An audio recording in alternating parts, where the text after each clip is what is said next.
Oke teman-teman, selamat datang di Metaforce Power Team Academy. Ya, tema malam ini kita akan membahas Metaforce Decentral Business dan Central Business. Dengan adanya materi malam ini ada beberapa perbedaan secara garis besar yang akan kita ungkapkan agar teman-teman bisa menyimpulkan bahwa Metaforce adalah sesuatu yang baru, benar-benar fresh, benar-benar mempunyai market yang luas, masih banyak orang yang belum tahu, masih banyak orang yang belum mengerti, sehingga ini adalah potensi besar kita sebagai pelaku bisnis di awal di Project Metaforce. Dalam hal ini pastinya tujuannya ada, akademi ini mempunyai tujuan yang cukup baik, ya. Ini menumbuhkan pemahaman perbedaan sentral dan desentral di bisnis Metaforce. Teman-teman juga bisa melihat kelebihan dari bisnis sebelumnya untuk menambahkan keyakinan bahwa kita sedang mengembangkan sistem yang sangat kuat secara sistem dan teknologinya cukup hebat. Metaforce adalah proyek DeFi yang dengan sistem pemasaran yang belum pernah ada dalam sejarah bisnis pemasaran sebelumnya. Ini benar-benar belum pernah ada di dalam sejarah pengembangan network, ya. Sebuah sistem dibuat untuk mengembangkan banyak proyek DeFi, banyak platform, banyak elemen. Yang pada umumnya suatu sistem hanya mengembangkan beberapa produk, ya, tapi di sini kita mengembangkan dalam hal skala penuh semua yang berhubungan dengan DeFi project. Akademi yang telah kita luncurkan cukup banyak, teman-teman bisa mengulang di YouTube channelnya Power Team. Dan dalam hal ini kita akan melihat dari sisi sistemnya dulu, teman-teman. Kita sudah menjalankan central business cukup lama dan beberapa orang mungkin sudah puluhan tahun di dalam pengembangan bisnis sentral. Nah, tapi di sisi lain ada beberapa orang yang tidak melihat secara sistemnya apa yang sedang mereka lakukan selama puluhan tahun. Nah, di sini kita bisa melihat central business mempunyai sistem seperti ini pada umumnya, ya, dengan pengembangannya. Nah, ini adalah binary system yang mempunyai sistem dua kaki, yang mana ini konsep ini adalah bina kiri dan bina kanan. Uang besarnya adalah di bonus pasangan. Nah, harapannya teman-teman bisa melihat pola ini. Pola ini berpotensi menjadikan sistem itu bubble, ya, membentuk piramida sistem, karena sistem ini berkelanjutan terus-menerus ke bawah dan pastinya menguntungkan orang atas. Nah, di sini kita bisa melihat bahwa central business yang menggunakan binary system itu pada intinya menguntungkan satu orang yang di atasnya, ya, yaitu ownernya atau sistem intinya, yaitu perusahaannya atau owner tertentu.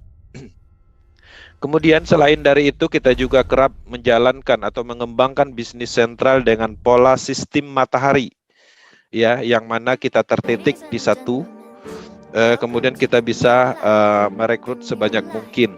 Nah, tapi di sisi lain di sini tetap aturan mainnya adalah upland, ya, tetap upland dan terus berkelanjutan, yang mana teman-teman bisa melihat potensi bonusnya biasanya di bonus sponsor yang cukup besar dan bonus kedalaman level.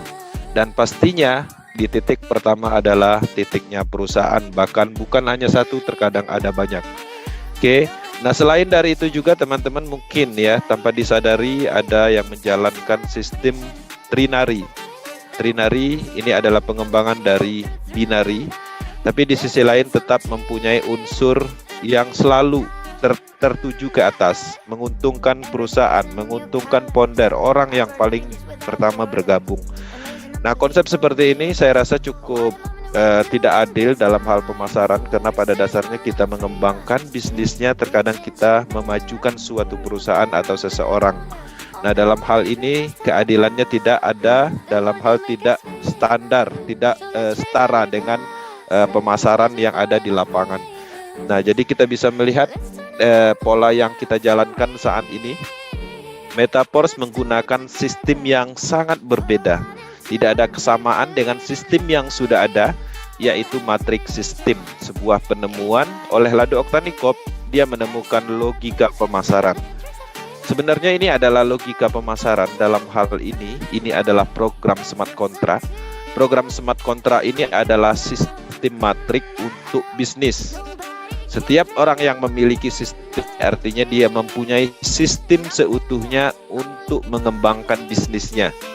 Nah, menariknya, sistem ini sebenarnya adalah produknya yang dipasarkan kembali.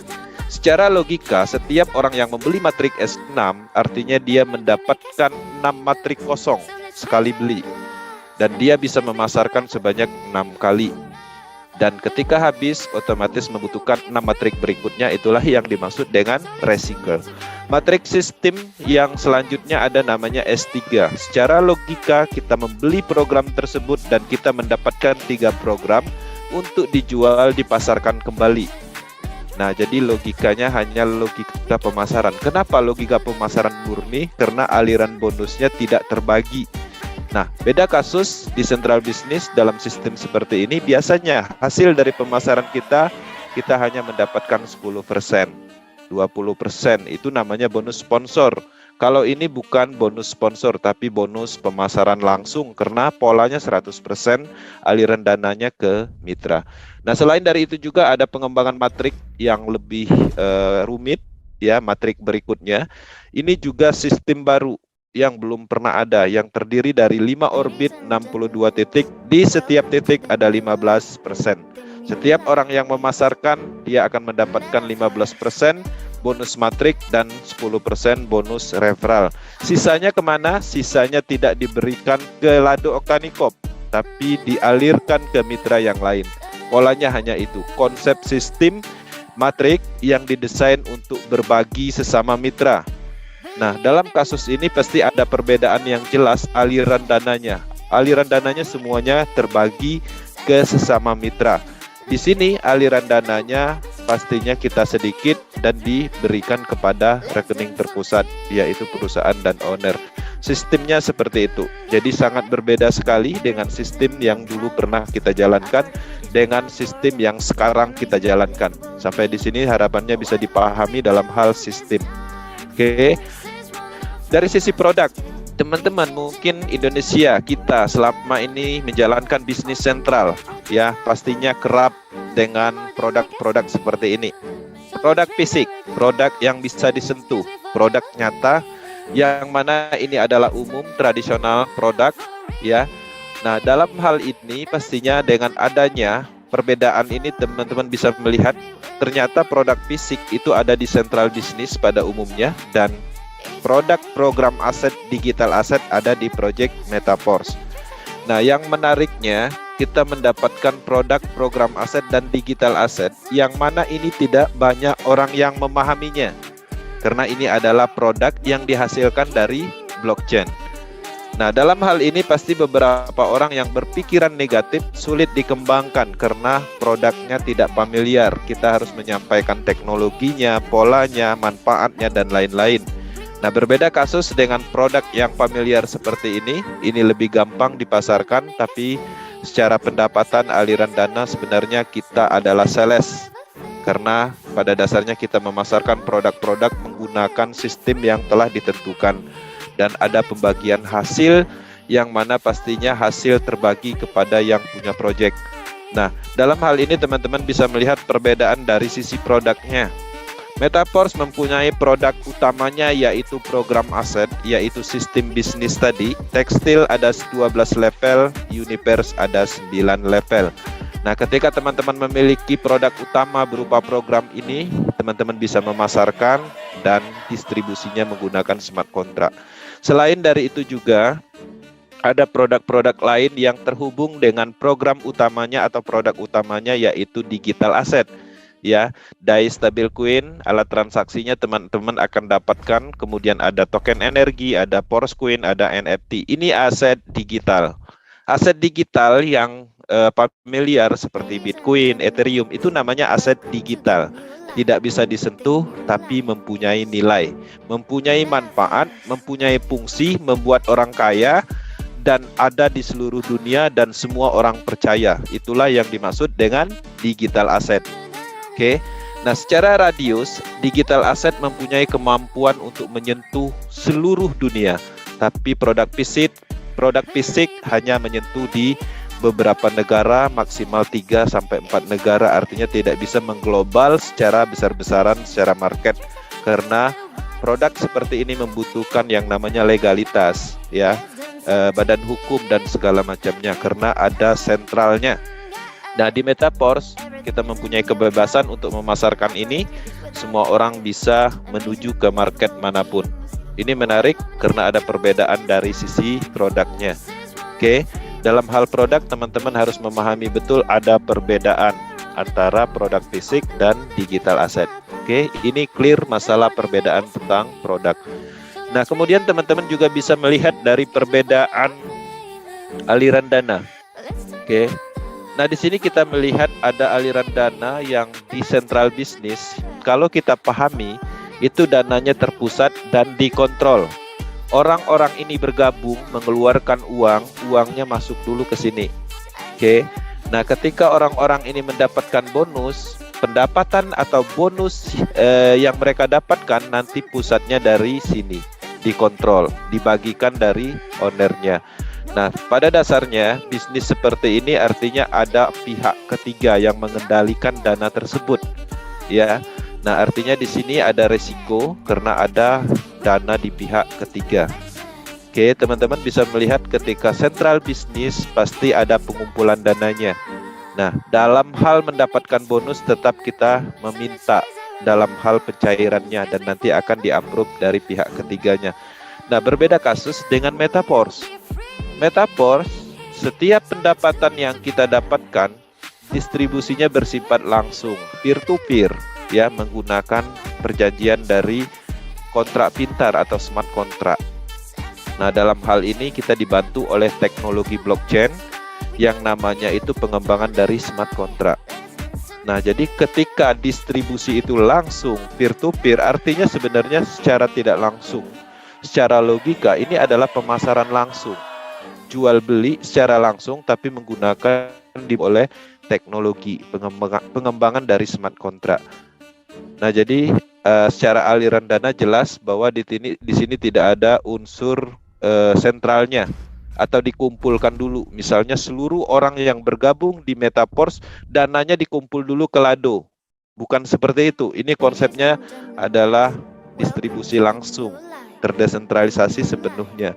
Kalau di sini iya, ketika semua orang yang bergabung di central business pasti dana secara keseluruhan, dana-dana orang yang bergabung tadi pasti tertuju ke sini dulu. Baru nanti dari sini sisanya beberapa persennya dibagikan lagi, dialirkan lagi. Polanya hanya itu. Nah, jadi ada kontrol dan ada pihak ketiga yang mengendalikan dana tersebut. Secara dana jelas bahwa ada perbedaan yang cukup jauh. Nah, kemudian dari sisi teknologi, data, dan sistem. Central business itu adalah sistem atau data itu berada di server terpusat. Ya. Proxy servernya terpusat, bisa ditargetkan, bisa diambil alih oleh siapapun yang mempunyai kekuasaan, atau mungkin bisa diambil alih oleh orang-orang yang kapasitas secara ilmunya cukup baik seperti hacker, bisa menyerang dan mengambil alih dan mematikan, memindahkan, dan macam-macam. Nah, kenapa? Karena ada target titik servernya yang bisa diambil alih atau dikendalikan. Nah, ini berbeda sekali dengan sistem yang ada di Metaforce. Metaforce itu sifat datanya adalah menyebar. Sistem Metaforce atau data Metaforce ada di jaringan Polygon blockchain. Ya, ada di seluruh jaringan internet node komputer seluruh dunia. Jadi sangat tidak mungkin untuk dimatikan, diambil alihkan atau diubah oleh sekelompok orang atau orang-orang tertentu. Karena ketika ingin menguasai, ya, mengambil alih data dan sistem Metaforce, maka dia harus menguasai 50% kalkulasi node komputer seluruh dunia. Jadi sangat tidak memungkinkan. Nah, hal seperti itulah keamanan yang kita lihat. Teknologi, data, dan sistem cukup jauh perbedaannya. Nah, ini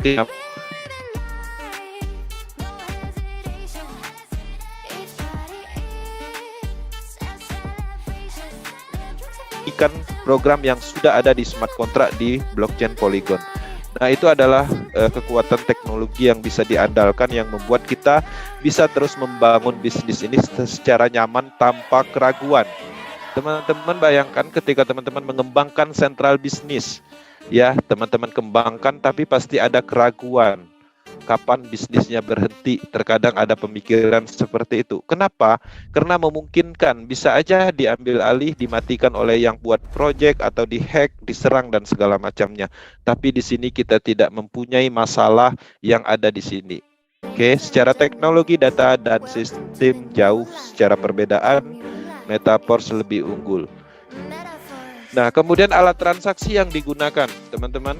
Pada umumnya orang-orang menjalankan project network, lokal area, mengenal sistem network, pastinya alat transaksi yang digunakan adalah uang fiat. Ya, beberapa bisnis global menggunakan uang fiat dolar. Nah, kenapa bisa seperti itu? Karena pada dasarnya mereka adalah sentral bisnis yang masih tergantung oleh perbankan pihak ketiga, dan pastinya market atau produknya mereka itu adalah produk fisik yang tidak mungkin ditransaksikan menggunakan cryptocurrency atau currency digital.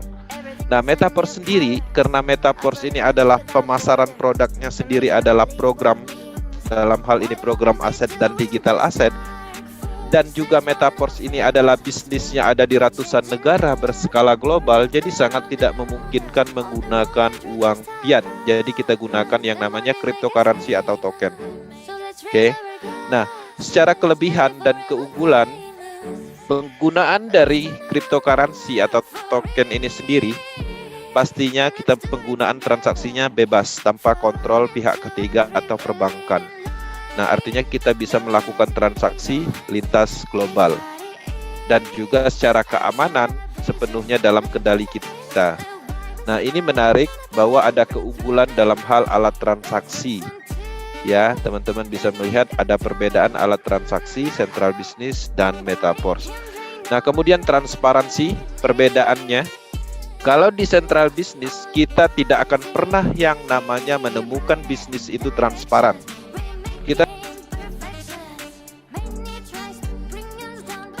tidak akan pernah bisa login ke ID orang lain untuk mendapatkan historical atau untuk analisis atau kebutuhan testimoni. Gak akan bisa, karena itu sistemnya tertutup. Dan teman-teman pastinya juga tidak akan bisa melihat coding program, script program di dalam central business karena sifatnya sangat tertutup, ya, dirahasiakan.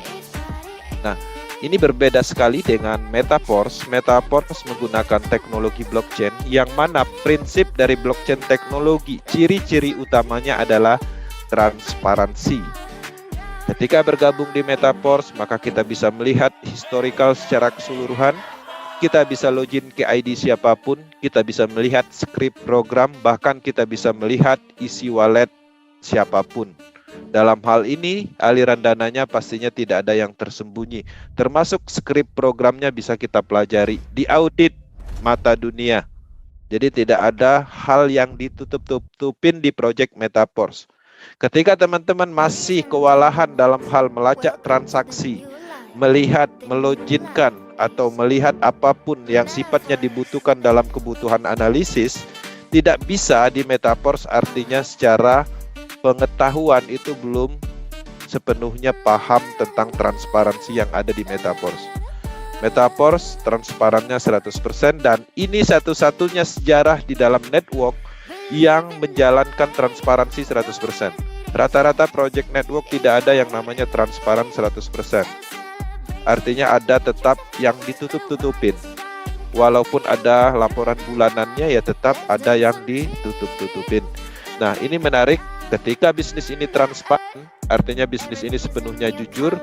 Ketidaktransparansi itu adalah salah satu ciri dari proyek penipuan. Ini menarik, kita mempunyai keunggulan dari transparansi dibanding dengan bisnis yang dulu kita kerjakan. Oke, transparansi clear secara perbedaan. Kita lanjut ke data anggota. Teman-teman, ini ada perbedaan yang cukup jauh antara central business dengan Metaverse.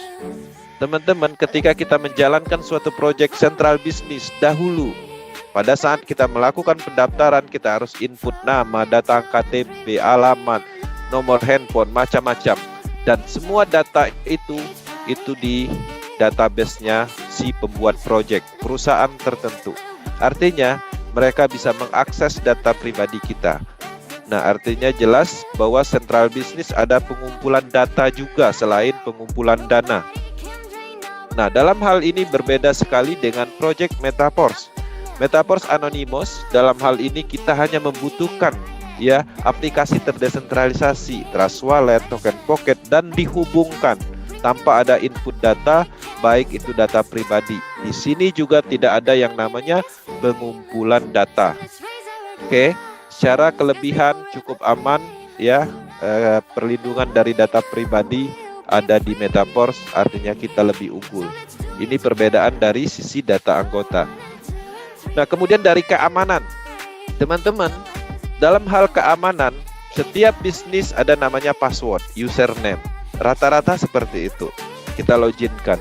Nah, dalam hal ini kita merasa cukup aman dalam hal password. Tapi sebenarnya password ini tetap tersimpan di dalam sentral datanya mereka. Mereka bisa loginkan. Dan saya juga memahami ini karena dulu saya pernah membuat project ya. Dan kita memprogramkan sebuah sistem username, password itu kita punya. Selaku kita yang membuat project, walaupun itu rahasia. Artinya akses login ke akun kita itu bukan pribadi, tapi bisa diakses oleh perusahaan atau yang membuat project. Nah, dari sisi keamanan ini tidak ada sama sekali. Oke, ini berbeda sekali dengan Project Metaforce. Pada saat teman-teman ingin bergabung di Project Metaforce, teman-teman harus tahap awal membuat wallet dulu. Pada saat membuat wallet, disitulah terkandung yang namanya private key atau kunci pribadi. Private key, kunci pribadi itu bukan dibuat oleh seseorang, tapi dibuat oleh algoritma program yang ada di blockchain ya. Dia meng-create beberapa deretan angka dan itu hanya kita yang tahu. Kalau itu hilang, satu orang pun di dunia ini tidak akan pernah bisa membobol private key atau kunci pribadi. Artinya secara keamanan sepenuhnya kita yang satu-satunya tahu dari sisi keamanannya. Kalau seandainya ini terjadi kehilangan saldo, kehilangan akses, pastinya itu adalah kelalaian pribadi. Ya, dalam hal ini sebenarnya cukup kuat secara keamanan. Nah, dalam hal keamanan pastinya Metaforce cukup unggul karena aksesnya hanya kita sendiri yang tahu. Kecuali kita berikan kepada istri, teman untuk mengetahuinya, mungkin secara keamanan baru terbagi. Tapi pada tahap pendaftaran, pada tahap create itu cukup aman karena hanya kita yang tahu. Dan itulah kelebihan dari Project Metaforce. Dari sisi keamanan kita unggul, ya teman-teman bisa melihat perbedaannya. Nah, kemudian di sini distribusi hasil pengembangan dan penjualan. Teman-teman, di dalam pengembangan bisnis pada umumnya kita menjual produk, paket investasi, aliran distribusi dana ke mitra itu hanya 5%, 10%, 15%, 20%. Anggaplah 20% yang terbagi, 15% bonus sponsor misalnya, 5%-nya dialokasikan untuk reward atau bonus pasangannya. Nah, sisa-sisanya ini kemana? Semuanya dana ini diambil oleh yang buat project. Nah, bisa disimpulkan artinya kita dimanfaatkan, kita memasarkan produk, memasarkan paket-paket investasi. Tapi sebenarnya dananya dikuasai oleh perusahaan, owner tertentu. Nah, bisa dikategorikan bahwa kita bisnis jaringan, tapi kita sebenarnya adalah sales. Sales memasarkan produknya mereka dan kita dapat fee, bahasanya seperti itu. Tapi menggunakan sistem. Sistemnya apa? Binary, trinary. Nah, polanya seperti itu. Nah, di sini ada perbedaan yang cukup jauh karena Metaforce adalah pemasaran juga dan Central Business adalah pemasaran juga. Tapi yang jelas distribusi hasil pengembangan dan penjualannya jauh sekali berbeda. Metaforce 100% itu didistribusikan ke mitra, ya, ke kita. Tidak ada didistribusikan ke Lado Octanicop. Hari ini, detik ini berhasil memasarkan tekstil metrik, maka hasil dari pemasaran tersebut sedikit pun tidak diberikan ke Lado Octanicop selaku orang yang mendevelop program ini. Teman-teman bisa buktikan sekarang ya, ketika berhasil memasarkan di detik ini berhasil dan teman-teman aliran dananya itu sedikit pun tidak diberikan ke Lado Oktanikop. Itu adalah salah satu pembuktian bahwa Lado Oktanikop tidak memanfaatkan kita dalam hal mengambil dari hasil kerjaan kita, pemasaran yang kita lakukan. Ini berbeda sekali kasusnya ketika ada di sini. Teman-teman memasarkan, teman-teman kemudian roadshow, teman-teman Zoom, teman-teman edukasi, memotivasi orang. Tapi yang teman-teman dapatkan 20%, 15%, sisanya ke mereka. Ya.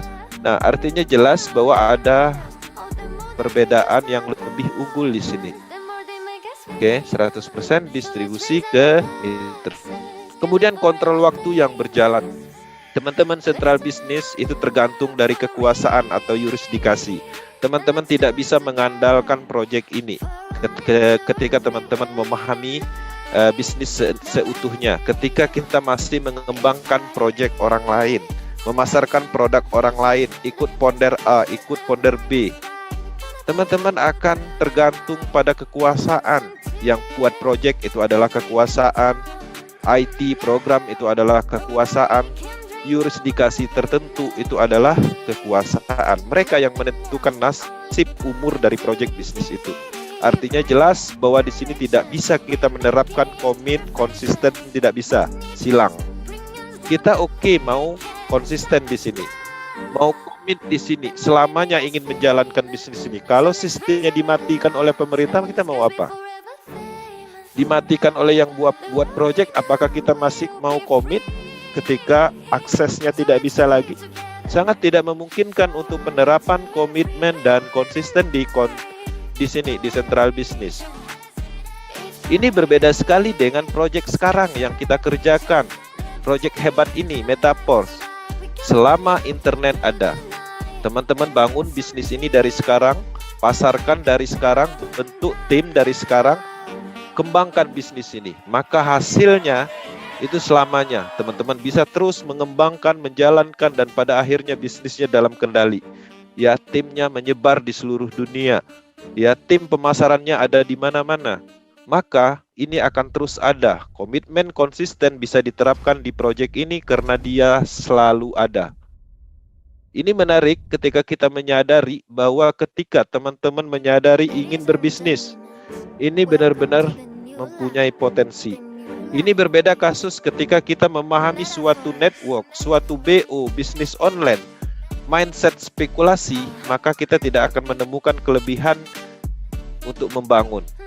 Ya, mindset judi, yang mana orang-orang rata-rata di Indonesia, leader-leader yang ada di Indonesia, mereka mengambil momentum di awal, dapat uang, ya, 2 bulan mereka cabut, tinggalkan tim mereka, tidak diedukasi, dan setelah 4 bulan sistemnya berhenti.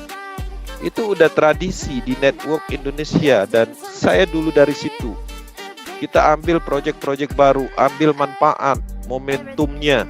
Ya, kita dapat uang dari perusahaannya, dari hal uang supportnya. Tapi kita merugikan ribuan orang yang mengikuti kita, yang percaya kita. Yang mana kita udah tahu bahwa jalan ceritanya pasti berhenti. Tapi di sini teman-teman, ya, terapkanlah komitmen dan konsisten, itu bisa. Ya, kembangkan bisnisnya, orang bergabung, orang percaya sama kita, edukasi, ya.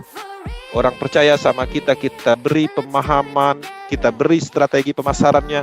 Dia bertanya, kita jawab, dan akan terjadi partner, mitra bisnis, business to business. Standarnya adalah statusnya sama. Tidak ada unsur antara ponder dan pengikut, ya, owner dan pengikut. Nah, jadi dalam hal ini kita mempunyai standar partner yang mana sama-sama mengerjakan bisnis. Matrik kita sama, harganya pun sama. Saya memasarkan bisnis, saya dapat. Ketika teman-teman memasarkan, teman-teman akan dapat lebih. Polanya hanya itu. Dalam hal pemasaran di Project Metaforce, setiap orang yang melakukan pemasaran itu adalah haknya. Terkecuali di sisi lain dia ada di titik tertentu dalam hal perjanjian smart kontraknya. Misalnya recycle. Recycle itu artinya kan membeli ulang. Kalau membeli ulang secara aturan di logika bisnis umum aja, ya kita harus membeli kembali. Nah, ini sudah diatur perjanjiannya dalam smart kontrak.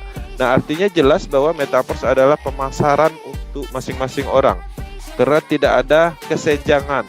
Dalam hal ini setaranya sama. S6 semua programnya itu semua orang yang membeli S6 bentuknya sama. Ada 6 matrik kosong.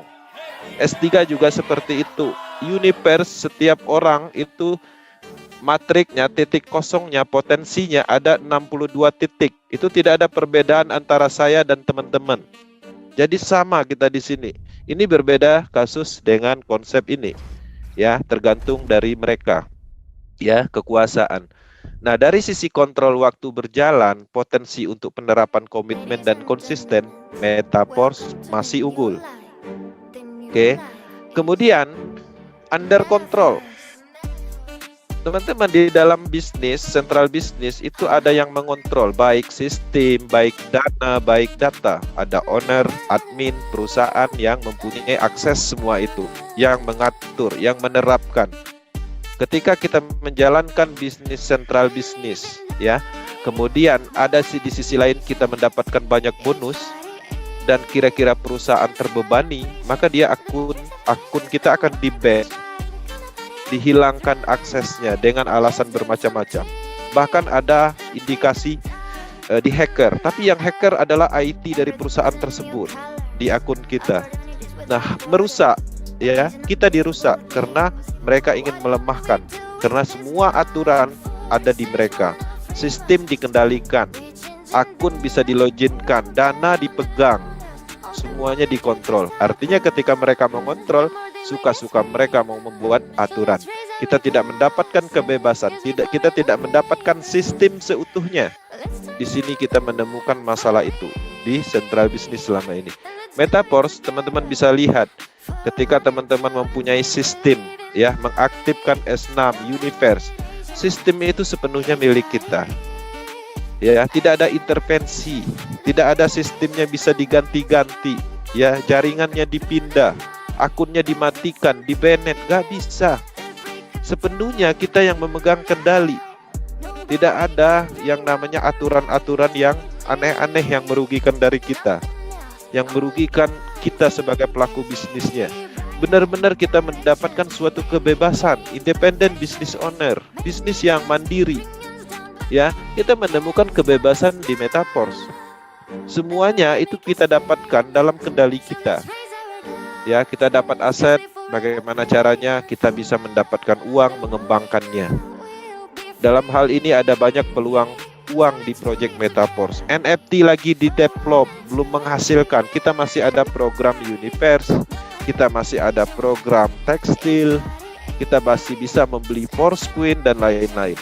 Artinya kita mempunyai banyak opsi dalam hal mengembangkan proyek yang sudah diluncurkan, dan itu tidak ada campur tangan dari admin tertentu, owner tertentu. Nah, ini adalah kelebihan dari under controlnya, jelas Metaverse lebih unggul. Oke. Nah, kontrol dari perusahaan, ya, kantor dan perusahaan ini sering ditanyakan. Teman-teman harus bisa melihat bahwa Metaverse ini bukan central bisnis. Metaverse adalah bisnis desentral. Central bisnis itu lebih dikenal dengan legalitas. Itu diperlukan sekali. Ya, ada kantornya, ada perusahaannya, itu jelas. Itu central bisnis. Bahkan legalitas ini dijadikan value atau nilai jual. Bahkan perusahaannya dijadikan nilai jual. Saya menjalankan Business Network MLMA, kantornya ada di lantai 12 di Jakarta, dijual. Nah, hal-hal seperti itu ada di sini.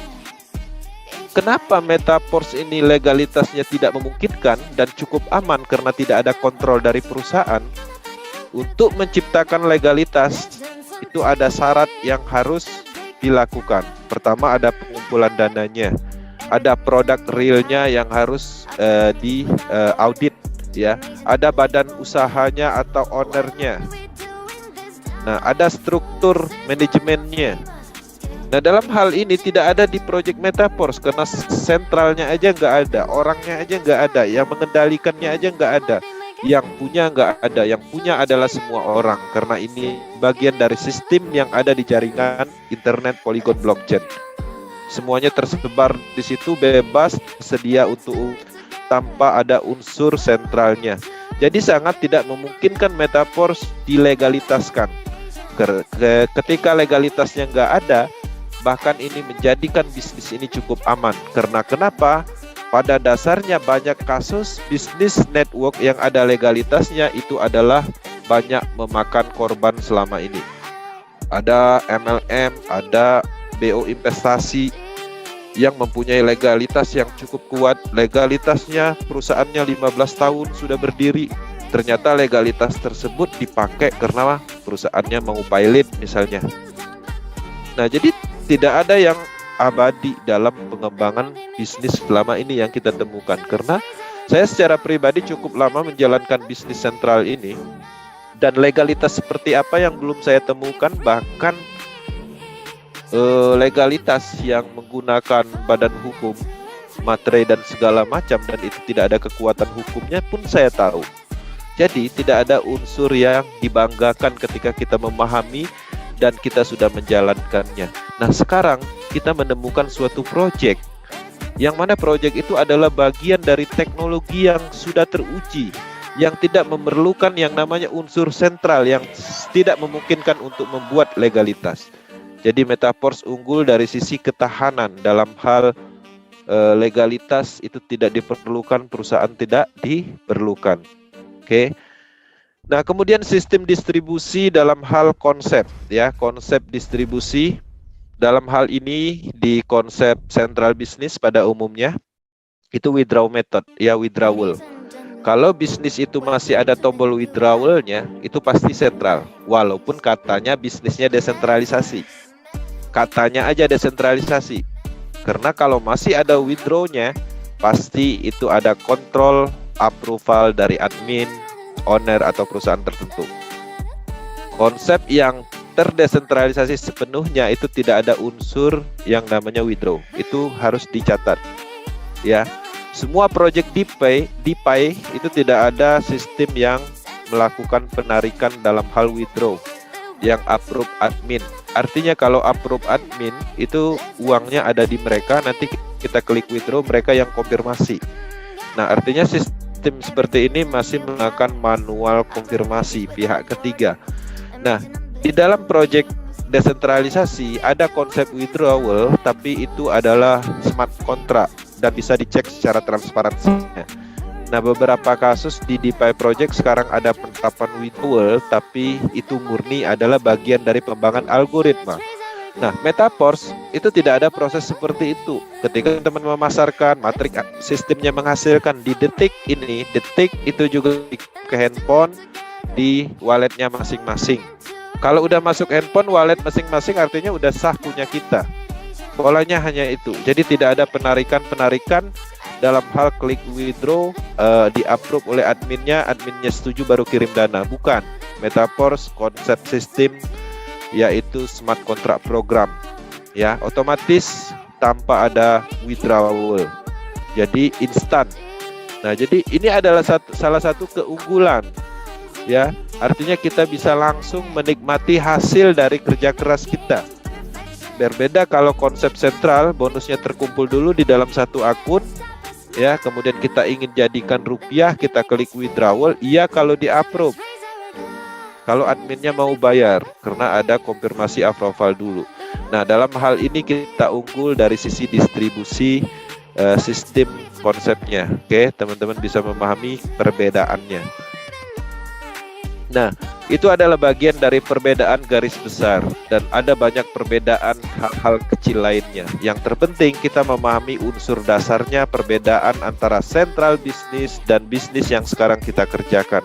Nah, dari kesimpulan dari perbedaan yang sudah dijelaskan, ternyata Metaverse lebih unggul. Artinya, kita cukup yakin proyek ini adalah proyek yang benar. Proyek yang mempunyai unsur kelebihan lebih berlipat-lipat dari yang bisnis yang dulu pernah kita kerjakan. Oke. Nah, itu adalah bagian dari materi malam ini, dan selanjutnya untuk informasi terbaru dari news official dalam minggu ini, Teman-teman, sebagai informasi bahwa kontes video yang hadiahnya cukup besar itu sudah terjadi kontes maraton dan sudah ditutup di tanggal 20 kemarin. Oke. Nah, untuk yang sudah mengirim video nanti akan ada informasi siapa pemenangnya. Ya, teman-teman, nanti ada informasi pemenangnya siapa dan mudah-mudahan kita masuk dalam kategori mendapatkan uang dari sisi kontes ini. Ya, hadiah pertamanya itu cukup besar, 150 juta, $10.000. Hadiah keduanya 75 juta dan ada 52 sama 20 hadiah kecil-kecilnya. Mudah-mudahan kita dapat karena ada kemungkinan banyak potensi walaupun nggak dapat hadiah nomor 1, minimum dapat 2, 3 atau yang lainnya. Nah, dalam hal ini akan ada informasi lebih lanjut siapa pemenangnya, nanti ditunggu informasi berikutnya. Nah, sekarang teman-teman bisa mempersiapkan diri untuk masuk di dalam kontes maraton. Ya, kontes yang kedua. Kalau ini lebih ke video animasi promosi. Kalau ini lebih ke blogger atau menjelaskan. Ya, teman-teman bisa berkreativitas menggunakan alat, tool atau apapun lokasi di sini di kontes yang kedua. Ya, menjelaskan marketing plan universe, menjelaskan potensi Foursquare NFT dengan kamera atau kapasitas yang lebih baik misalnya. Teman-teman buat sebagus mungkin dan bisa mengikuti kontes yang kedua, dan ini juga hadiahnya luar biasa, akan diumumkan secepatnya. Oke, itu informasi dari kontes yang keduanya. Dan kontes ini akan terus ada. Kenapa ini kontes diperlukan? Inilah kehebatan dari Metaverse. Metaverse mempunyai pola pengembangan yang konsepnya adalah terdesentralisasi, bisa dibilang seperti itu. Karena pada dasarnya properti dibentuk bersama-sama dan bisa digunakan oleh siapapun untuk promosi. Promosi, edukasi, motivasi, dan lain-lain. Bebas kita gunakan. Nah, dalam hal ini pastinya teman-teman bisa memahami bahwa kita tidak akan pernah yang namanya kekurangan dalam hal properti promosi. Kekuatan dari pemasaran itu adalah promosi. Promosi itu pastinya membutuhkan properti, video, gambar, copywriting, voice, ya, slide, dan banyak lagi. Itu adalah bagian dari properti promosi, termasuk juga testimoni, ya, itu adalah properti promosi. Termasuk juga bukti transfer orang bergabung, itu juga properti dari pemasaran untuk promosi. Teman-teman harus memahami konsep pemasaran. Pemasaran adalah bagian dari informasi. Teman-teman juga mengkampanyekan, ya, menyampaikan. Unsurnya ada di situ, menarik orang agar orang menghubungi dan bertanya dan pada akhirnya bergabung menjadi mitra bisnis, partner bisnis dalam hal pemasaran di Pi Project Metaverse. Kemudian untuk news berikutnya tentang NFT. NFT sampai saat ini tidak ada aktivitas yang bisa dilakukan karena sepenuhnya programmer lagi mengerjakan versi 3 untuk memfilter beberapa NFT yang bermasalah dan melakukan penambahan security atau kekuatan dari keamanannya. Karena NFT royalty ini adalah bagian penting, elemen penting yang dipastikan programmer akan membuat yang terbaik untuk jangka panjang. Karena ini adalah aset yang akan terus digunakan sebagai pendapatan hasil atau pembagian hasil dari keuntungan ekosistem, maka pastinya NFT ini harus didesain semaksimal mungkin dari sisi algoritma programnya, security-nya, dan macam-macam. Pastinya membutuhkan waktu, ya, teman-teman tinggal menunggu informasi berikutnya, maka kita akan ada instruksi bagaimana caranya untuk migrasi ke versi 3. Akan ada informasi lebih lanjut. Dari sini teman-teman bisa melihat dari NFT yang kita punya saat ini, maka kita akan mendapatkan rating dari penilaian filter programnya. Maka NFT kita akan mempunyai nilai 100%, bisa langsung masuk ke versi 3, migrasi ke versi 3. 1-99% teman-teman bisa mengcompare-nya kembali ke Just NFT dengan energi yang sesuai, atau bisa menambahkan dengan memasukkan sejumlah DAI. Maka teman-teman bisa pergi ke versi yang ketiganya. Kalau 0%, teman-teman juga bisa memasukkan dalam hal penggunaan DAI dan menuju ke versi 3. Maka di sini tidak ada yang dirugikan, filter algoritma programnya akan berfungsi, akan mendeteksi dalam hal keamanan dari NFT yang teman-teman punya nantinya, maka ada rating ya. Dan harapannya kita yang sudah mempunyai NFT mendapatkan rating yang 100%. Semoga dalam waktu dekat kita mendapatkan informasi tentang NFT, karena berdasarkan informasi seharusnya ada pengumuman malam ini, kita lihat nanti.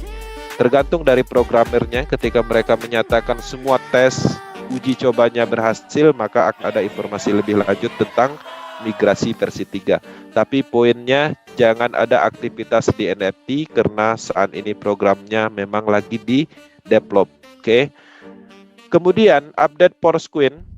Sebagai informasi, Porsquin sudah memasuki distribusi 29%. Tinggal ada sekitar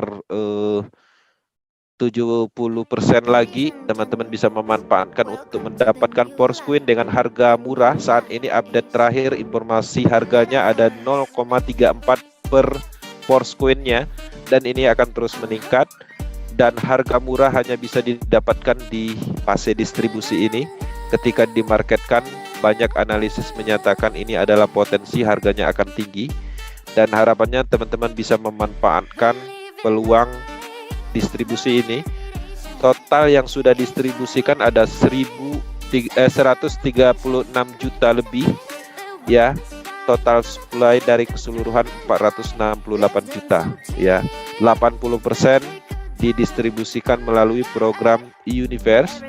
20% sisanya dari total supply itu dialokasikan, didistribusikan dari TR token dan beberapa program lainnya termasuk Metaverse nantinya. Oke, ini adalah informasi untuk Porsquin. Di sini teman-teman bisa melihat satu DAI stablecoin kita keluarkan, kita mendapatkan 2,88 Meta Porsquin. Ya, jadi ada kursnya di sini, dan ini akan berjalan seiring open block ya, open block yang terbuka pada saat microbloknya terus berjalan, dan pada akhirnya nanti harga terakhir itu di $0,9 sebelum dimarketkan blok terakhir. Oke teman-teman, kita selesaikan materi malam ini dan kita akan lanjut ke sesi tanya jawabnya. Kami Power Team Indonesia sangat komitmen dan konsisten mengembangkan proyek ini. Unsur kita adalah manfaat dan ingin memberikan suatu hal baru ya, peluang baru, yang mana kita meyakini bahwa proyek ini akan menjadi sejarah dalam pengembangan DeFi proyek terbesar di dunia, karena banyak sekali platform atau elemen-elemen yang dikembangkan di dalam ekosistem ini.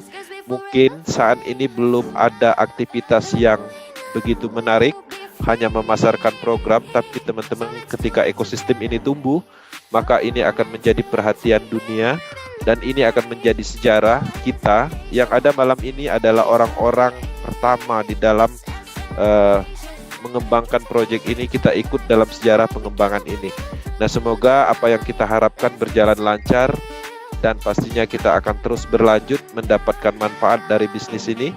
Ada banyak hal manfaat, selain dapat uang, kita juga dapat akademi tentang blockchain, mindset tentang bisnis, ilmu-ilmu lain tentang pemasaran, teman, relasi, yang pastinya kita berpikir positif, tidak lagi berpikir spekulasi, mindset judi, kita rubah semua dengan platform ini. Semoga teman-teman mendapatkan manfaat dari hadirnya Metaverse ini di Indonesia, dan kami sangat berharap Metaverse menjadikan sebuah solusi ketika teman-teman dulu pernah merugi, dan ini kita berikan suatu bisnis dengan kekuatan teknologi dan sistem yang cukup baik berskala